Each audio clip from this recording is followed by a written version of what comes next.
আমি তাকে ভীষণ ভালোবাসি, যার সঙ্গে কথা বলে আমি তৃপ্তি পাই। আমি তাকে আগলে রাখি, যে আমাকে কথা বলার প্রতিশ্রুতি দেয়। আমি তাকে হারাতে দেই না, যার সঙ্গে কথা বলে আমি সুখে থাকি। আমি তাকেই নিজের করে রাখি, যার কথা ভাবলে ঠোঁটে হাসি ফোটে। আমি তাকে মাথার মুকুট করে রাখি, যে আমাকে ভালোবাসা দিয়ে আগলে রাখে। হ্যালো ভিউয়ার্স, আসসালামু আলাইকুম। আশা করি সবাই ভালো আছেন। আলহামদুলিল্লাহ, আমিও ভালো আছি। আল্লাহ তাআলা কখন যে মানুষটি কী অবস্থায় রাখে, কোন পরিস্থিতিতে ফালায়, সেটা আল্লাহই জানে। এই ভিডিওটা ছিল গত এক সপ্তাহ আগে। তখন আমার শারীরিক অবস্থা একদম অনেক খারাপ ছিল। হঠাৎ করে রাত থেকে আমার শ্বাসকষ্ট হচ্ছিল, প্রচুর খারাপ লাগছিল শরীর ঘামছিল, অনেক ভয় পেয়েছিলাম যে কী ব্যাপার, আমি কি স্ট্রোক করলাম নাকি। শরীর এতটাই খারাপ ছিল। ঘুম থেকে উঠে ফজরের নামাজ পড়ে আপনাদের ভাই আমাকে নিয়ে হসপিটালে চলে আসছে। তো ডক্টর দেখানোর পরে ডক্টর অনেকগুলো পরীক্ষা দিয়েছে। এমন কোনো পরীক্ষা নাই যে ছিল না। ECG, ultrasonograph, X-ray, urine test, blood test, অনেক আইটেমের ব্লাড টেস্ট দিয়েছে। তো যেহেতু আমি খালি পেটেই হসপিটালে আসছি, আমার পরীক্ষাগুলো করাতে খুব ইজি হয়েছে। তো একে একে আমি সবগুলো পরীক্ষা দিচ্ছি আর বসে আছি, ওয়েট করছি। আপনাদের ভাইয়ার শরীরটাও সেরকম একটা ভালো না, সেও ডক্টর দেখিয়েছে। আসলে মানুষের বাহ্যিক সৌন্দর্য দেখে মানুষকে জাজ করা যায় না, ভিতরে মানুষের ভিতরে কী বইছে বা শারীরিক অবস্থা কেমন সেটাও বলা যায় না। মানুষ এরকম যে আজকাল কেউ অসুস্থ হলেও কারো খোঁজ খবর কেউ নিতে চায় না। মানুষ বাহ্যিক সৌন্দর্য দেখে মনে করে যে এই লোকটা অনেক ভালো আছে, দিব্যি আছে। আসলে 2-3 মিনিটের ভিডিওতে মানুষের পারিবারিক সমস্যা কিংবা পারিবারিক শারীরিক সুস্থতা অসুস্থতা এগুলো কাউকে বোঝানো যায় না।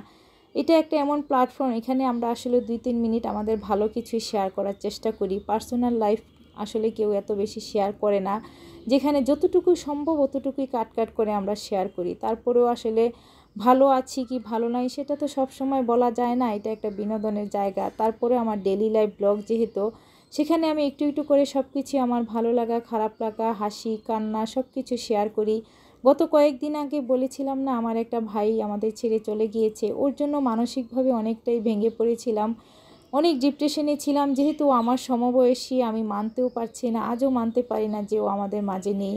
যাই হোক, আপনাদের ভাইয়া ডক্টর দেখিয়ে আমাকে নিয়ে আসছে যে আবার নাস্তা করার 1 ঘন্টা পরে আবারও আমার কিছু ব্লাড দিতে হবে টেস্টের জন্য। তো এসে এখানে হসপিটালের ক্যান্টিনটা বেশ ফ্রেশ, নতুন এই হসপিটালের ক্যান্টিনটা দেখে আমার ভালো লাগলো। তো বসে বসে দুজনে নাস্তা করে নিলাম।